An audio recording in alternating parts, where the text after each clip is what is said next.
Hello and welcome back. I am here with my good friend Tracy. I'm here with my wonderful friend Amber. And this is The Road to Tarvalin, today talking about the many strengths of our women in the Wheel of Time. And I think we've been blessed in society with many strong female characters.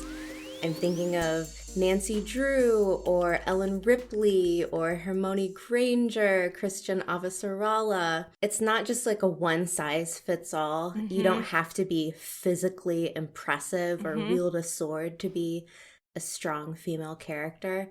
So today we are going to be getting into full spoilers and talking about 4 of our young channelers in the Wheel of Time: Nynaeve, Egwene, Elayne, and Aviendha.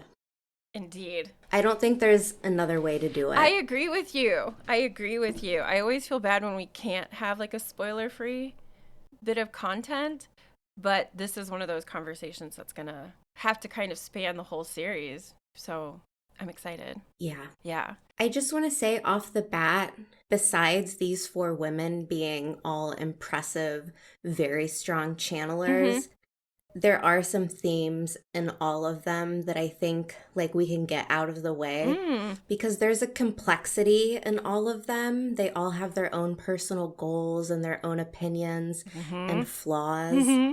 And they really have the ability to capture your attention, but most importantly, they don't just exist to support another character. Yes, that's actually a really good point. Unlike a lot of female characters in fiction in particular, well, and even in life, the female is so often seen as like the supporting character. So to have these 4 women who like stand in the forefront, I love it. They're their own characters, their own individuals. So should we begin with our first one? Sure. Who's your first choice? I had Nynaeve down first. Me too. Okay. How weird. Go ahead. Okay, so for a strength of hers that doesn't have anything to do with channeling is her empathy. Yeah. Nynaeve doesn't just feel half-heartedly on anything, and that includes the people that she feels strongly about. And so we see how that empathy leads her from one situation to another situation, and each time along the way there's almost always this like impossible thing that no one can do, that Nynaeve's like her need. I'm gonna find this thing and make it my bitch. That's right. And she does that over and over again. Like when I was reading through her stuff, the list of accomplishments under Nynaeve's name is just impressive. But so much of it is because she just can't stand seeing another person suffer. For those of us who live in societies where like being empathetic and showing emotion is frequently seen as being weak, I love that for her. It's one of her best strengths. Yeah, there's something to say about feeling anger, because here's the deal. We feel anger, but it's usually a secondary emotion. Like maybe we're sad and that leads to us showing anger, or maybe we're jealous and that leads to anger. I think with Nynaeve, it comes from frustration and not being able to do what she wants most, and that's to, I think simplistically, it's kind of like almost like being a caregiver, but more well-roundedly, it is about empathy and healing. So like it is kind of tropey to be like, oh, the woman, the caretaker, the healer. But we have this side with Nynaeve where it's just explosive anger, and then it is her weakness, but it is also her strength because she finds a way to use it in a way that it can heal people with her block, with her channeling. And then on the flip side of her anger, I think her strength, like her inner strength, comes in overcoming that anger and finding a serenity and peace with herself. And there's that strength of being able to let shit go. I like that you bring that in as one of her weaknesses as well, because it is a place where it can go one of two ways. Like this can be empowering, but it can also be debilitating frequently. So, It seems counterintuitive to say anger is a strength, but as a mm-hmm, woman, mm-hmm, when you are told you should mm-hmm. not be angry, you should present yourself a little bit more ladylike. I mean, how often are Boo. women told, like, don't express that? It's not attractive. Mm-hmm. I think there's righteous anger in everyone. And sometimes, like, yeah, get it out. Don't be afraid to be like Mm-hmm. pissed about something. It's okay. You're not supposed to be an angry woman. And this is just something that Mm-hmm. in our society, like, I feel like people are taking it back and Mm-hmm. maybe not celebrating it, but there's more discussion around it.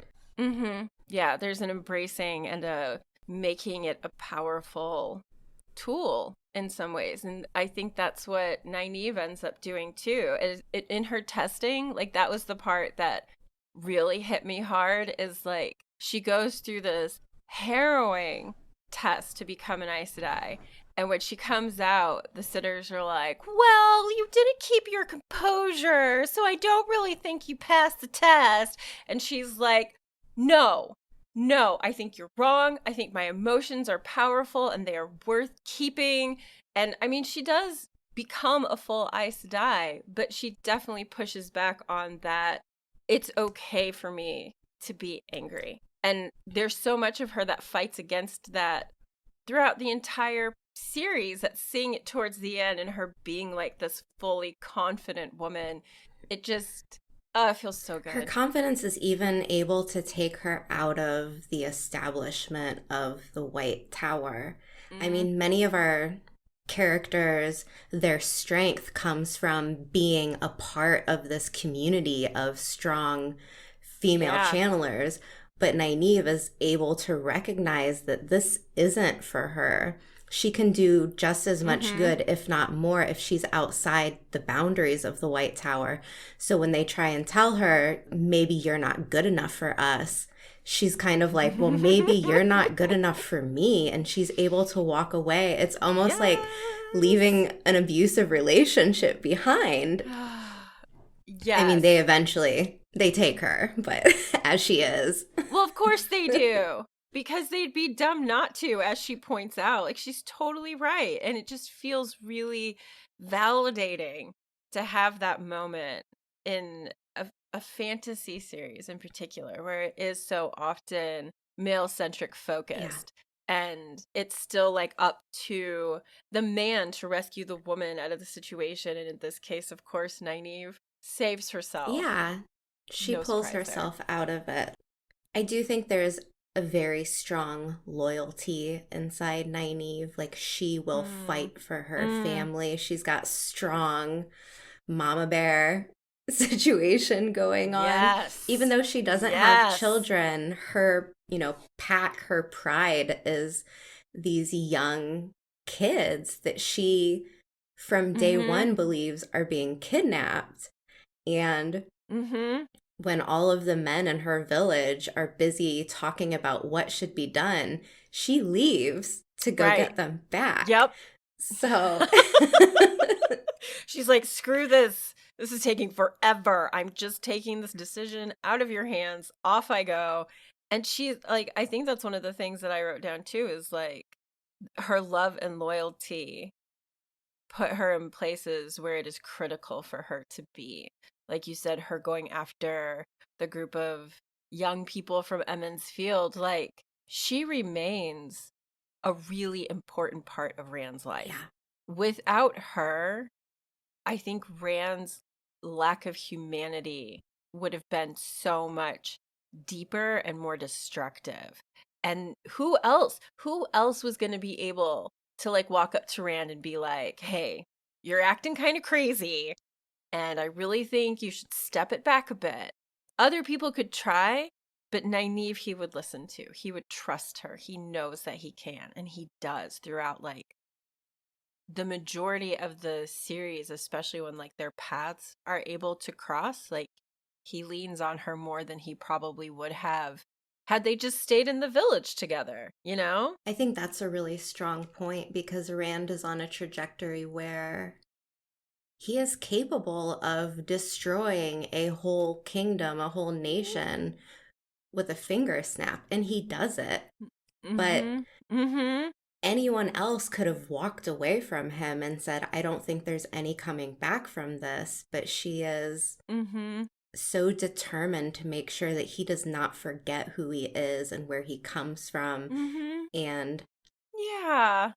I think she really like brings him back down to earth. And we know like Yeah. he could have ended up in a totally different place, especially when there are Yep. all of these forces pulling him in different directions. If Mm-hmm. Nynaeve wouldn't have been there, I don't think that Rand would have made it out to the end. Like, I don't think that he Yeah. would have become who he needed to be. And I think Nynaeve more Mm-hmm. so than probably everyone else on our list today. Yeah.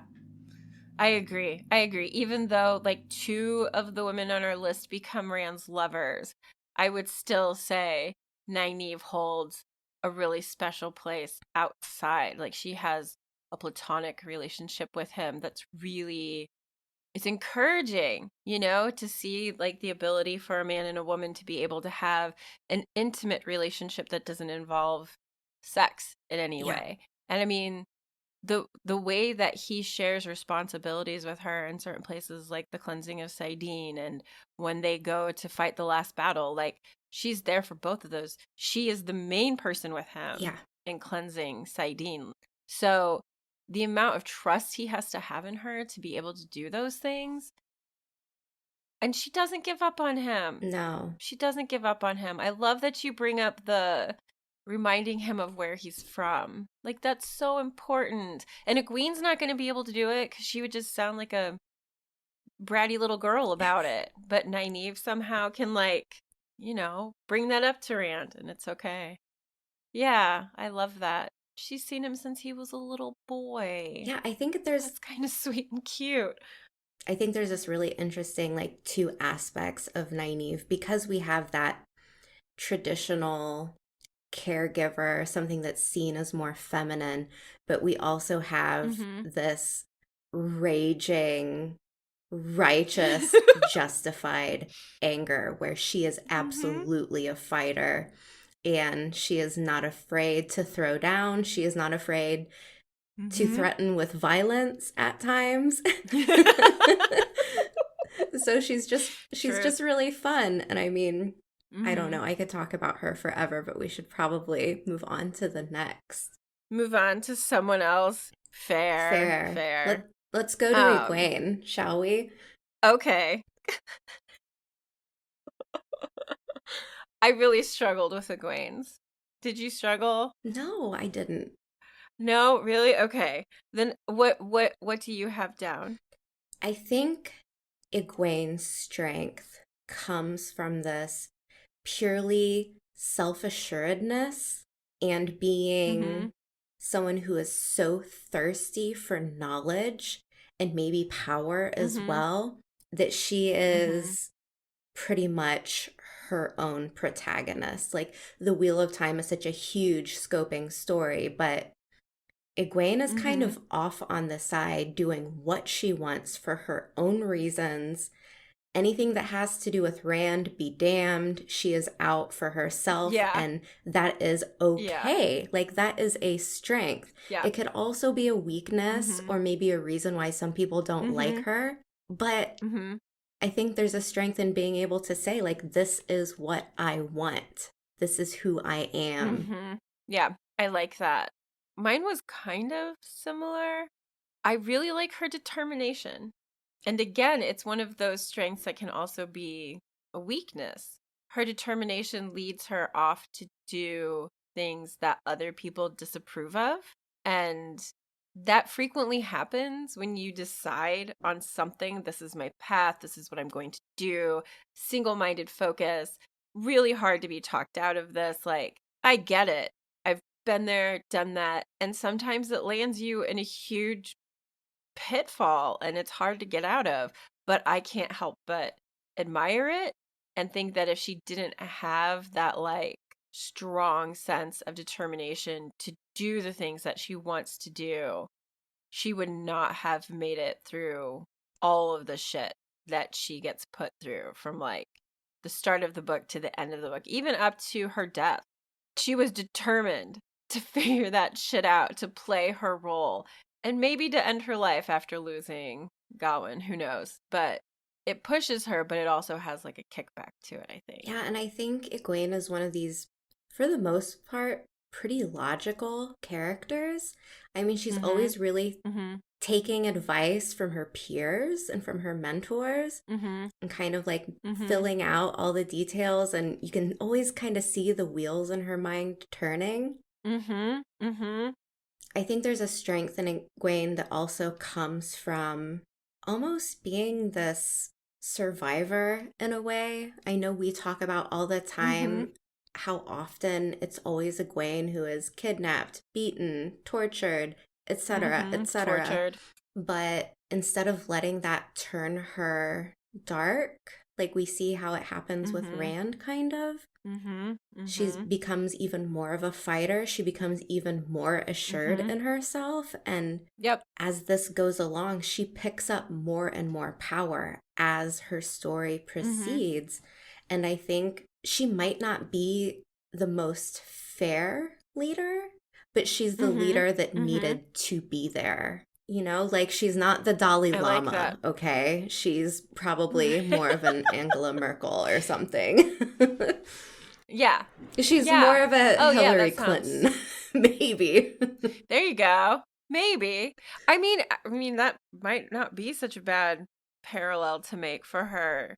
But I think like connected to that is her sponge-like quality where like or even maybe adaptability.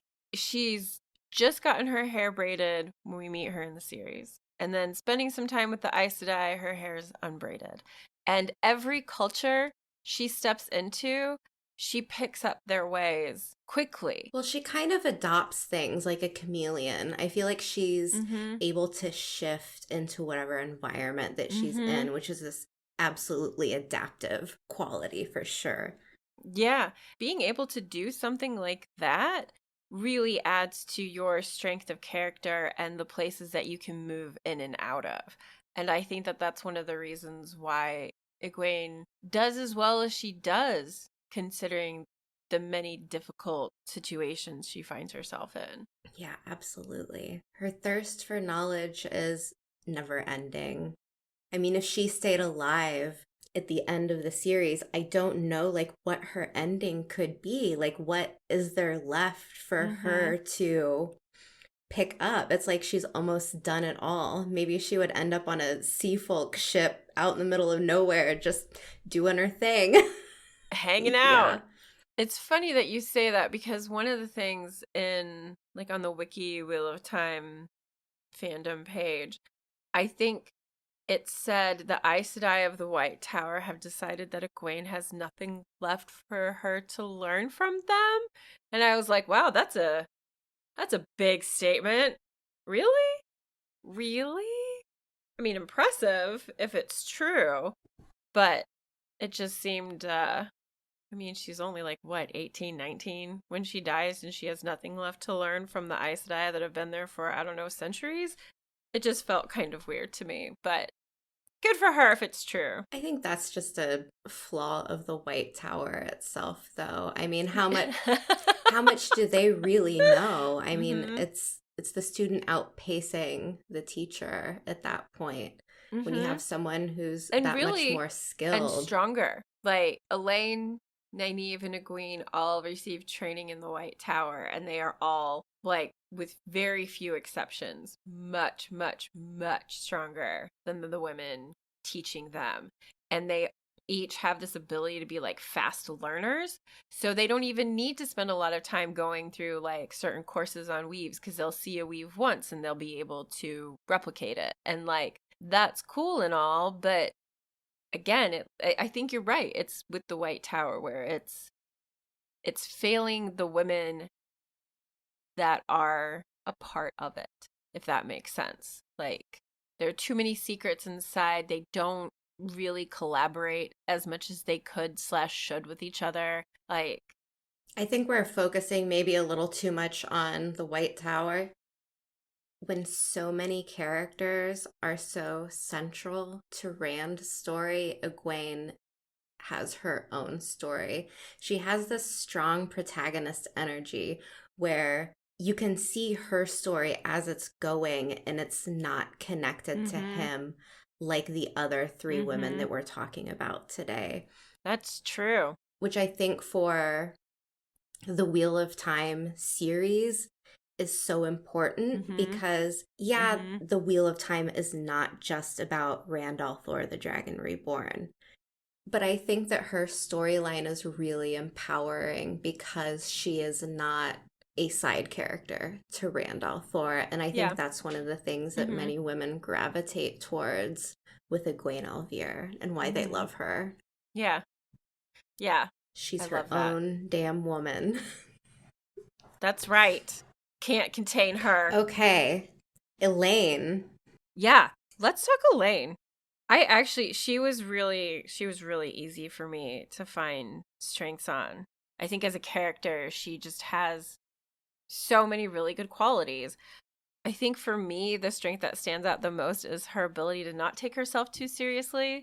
Like we talked about that yesterday, and like what would it be like if Elayne in the TV show came in as like kind of a spoiled brat princess instead of like the really grounded, down to earth, laughs at herself princess that we meet in the book series. And I just kind of love Elayne the way she is. I like that she can laugh at herself and that she's willing to take advice and she's willing to like take a step back when she offers that advice to someone and is like, no, no, you take the credit for that. It's okay. I don't need the credit for that. And how many people actually do that? So often it's like, give me the credit for everything. Yes, I want that. I need that. And she's like, I don't need it.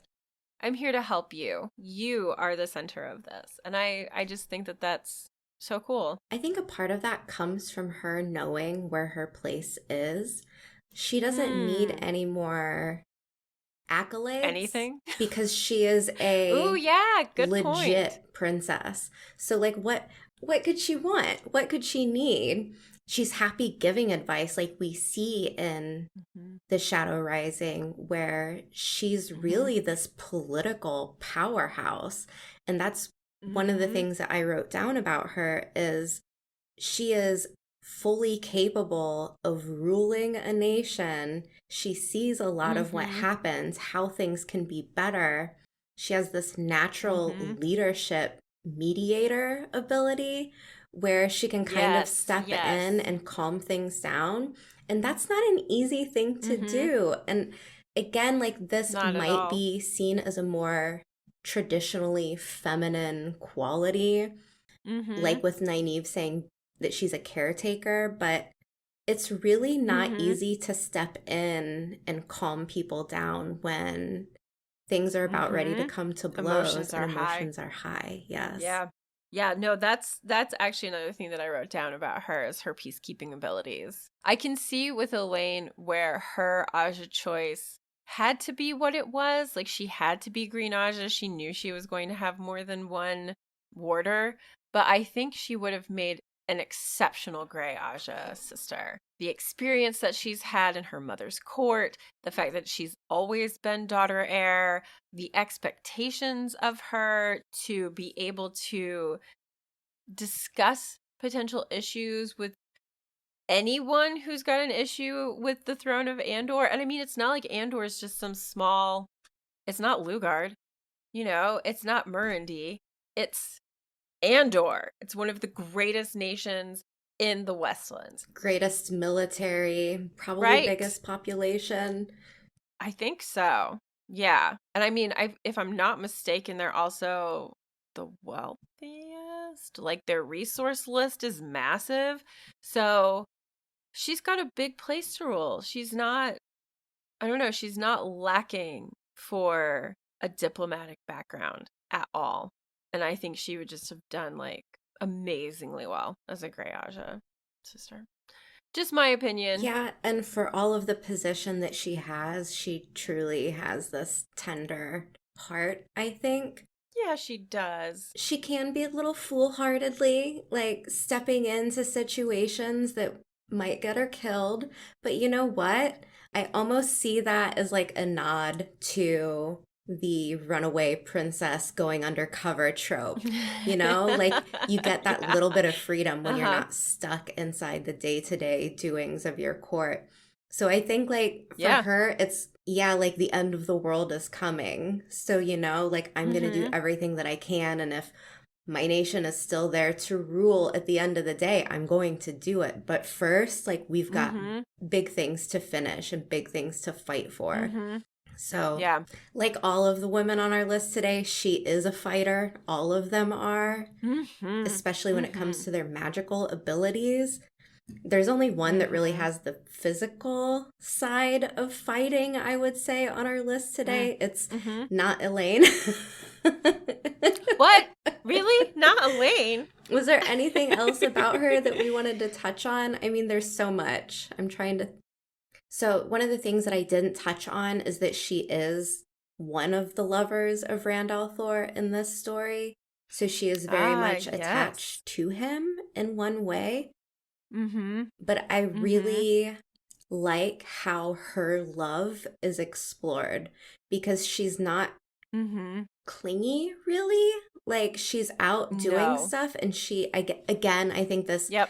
comes from her station as a ruler. She does not Mm-hmm. need the Dragon Reborn to be a powerful Mm-hmm. person. She doesn't need to attach Right. herself to him for any other Yep. reason than she cares about him. And I think he could come and go as he pleases, and she would be fine with that. There's not like this, Yes. there's not a neediness, and there's not a dependency. Yeah, yeah. Yeah. Okay. Okay. Good. Yeah. Because I mean, you're so right. You're so right. So often the man is like the strong, like Mm-hmm. important, powerful one. And in this case, Yeah. Elayne does not need any of that. She's got it all Nope. herself. So, She's like, I'm an Aes Sedai. I'm super powerful in channeling. I have a nation to rule and past the end, last battle, rebuild. She has more than enough stuff going on, and her drive is for her nation, for the well-being of her subjects. And even though she loves Rand, and I think he actually understands this too, her country comes first. Her needs as queen come first and have to come first. And that's fine because Rand's off doing who knows what after the last battle, and it's cool. She's got it. She's yeah. got it.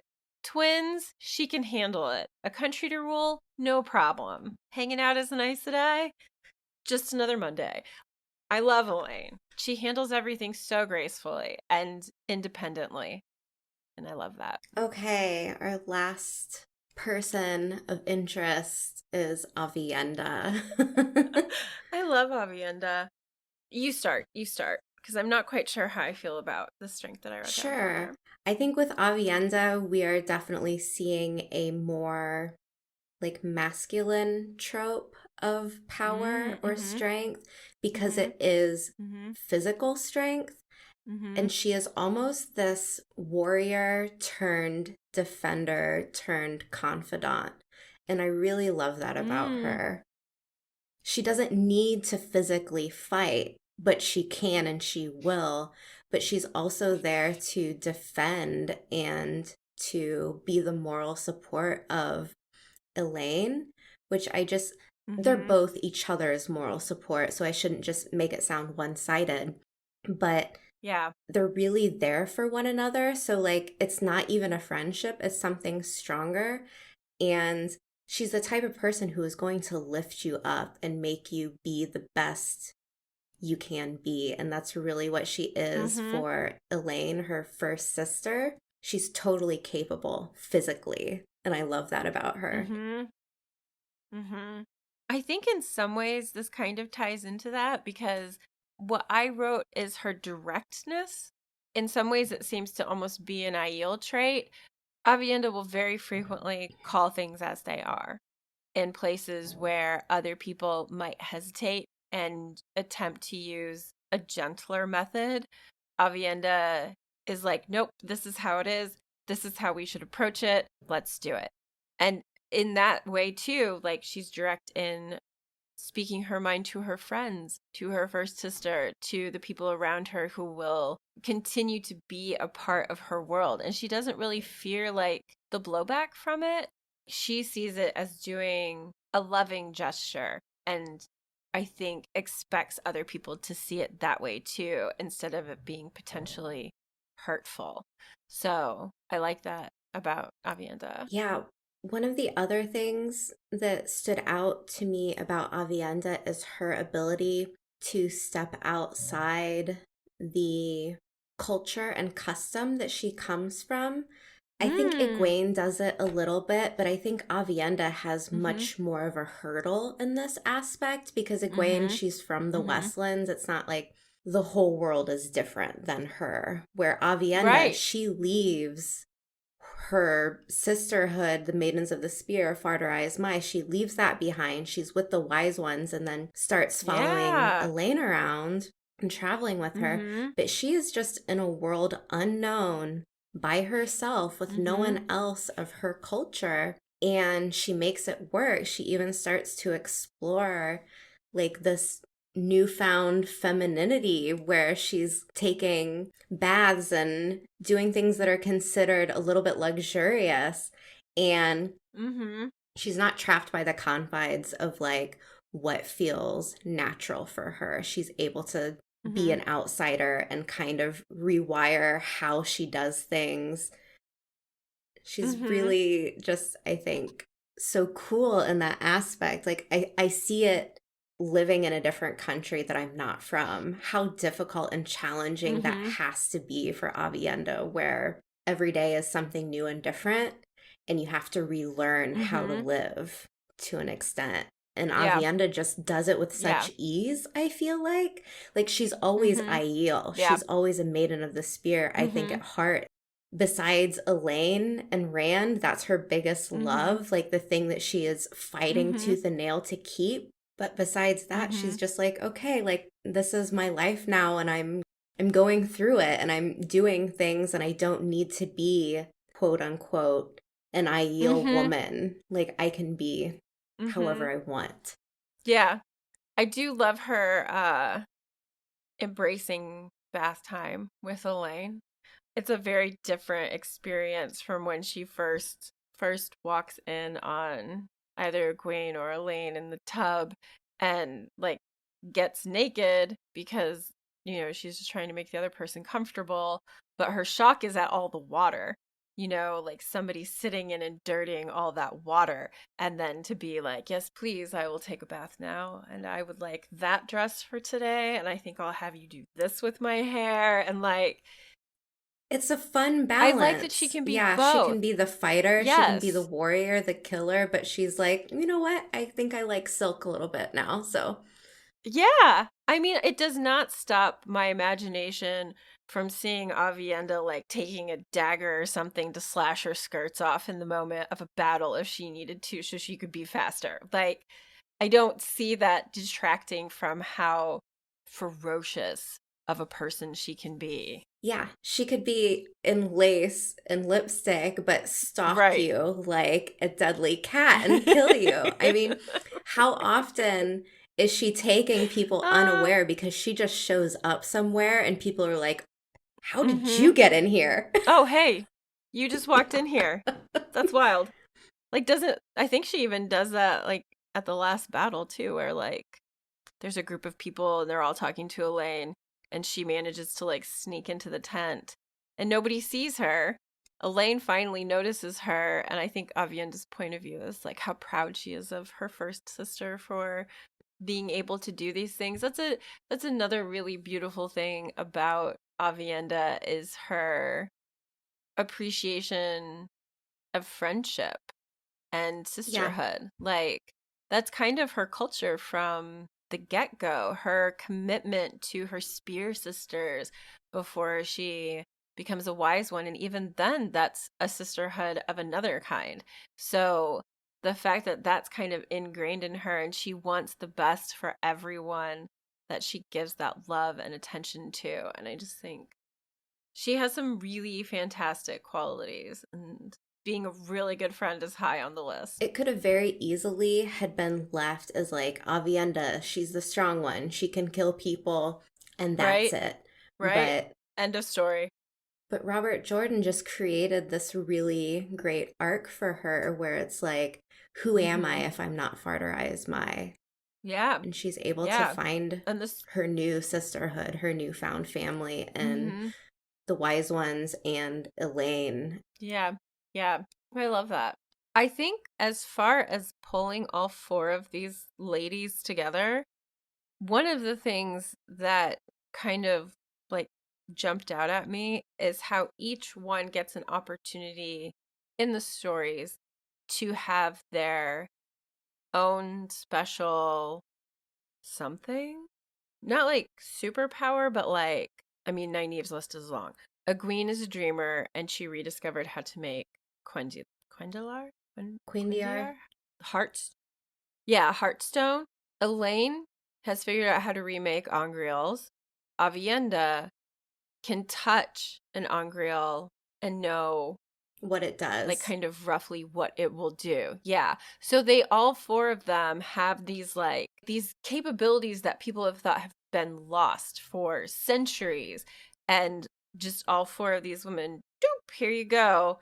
They have resurfaced lost knowledge somehow. Yeah, I mean, that's one of the I don't reasons know. why we grouped these four together because they have a lot more Mhm. commonalities than some of the others. Like Mhm. putting Moraine on this list wouldn't feel quite right, or even Min because she's Yeah. not a channeler. And I think if we put Mhm. Min in the list, we would be talking more about the channeling powers of these women. Like if you Mhm. put them side by Yeah. side with someone who doesn't channel, Min has her own things going on. Mhm. Maybe we'll make this a series. Mm. Maybe this will just be part one. But I Mhm. really like exploring these characters. Everyone has a favorite and least favorite, you know? Mhm. For sure. Yeah, absolutely. Do you have a favorite on our list? That's hard. I mean, I really love Nynaeve, but it's so impossible for me to choose between Elayne and Aviendha. I don't know. It's Fair, it's fair. rough. You don't have to have a favorite. You don't have to. I I don't know if I could pick. I think at the moment maybe Elayne is my favorite, but I think it's because as we're rereading the books, I'm reading her a little bit differently than I have before and appreciating certain things about her that I haven't in the past. And so it's kind of a refreshing read for me in reading her, and I've just been enjoying that so much. There's such a lightheartedness. Exactly. I love that. And an appreciation of where she is compared to where she could be. Like I'm thinking about their departure from Tyr in the last chapters that we covered and just her delight in here we are.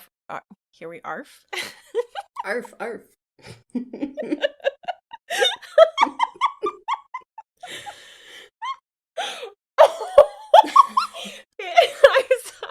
It's just ridiculous.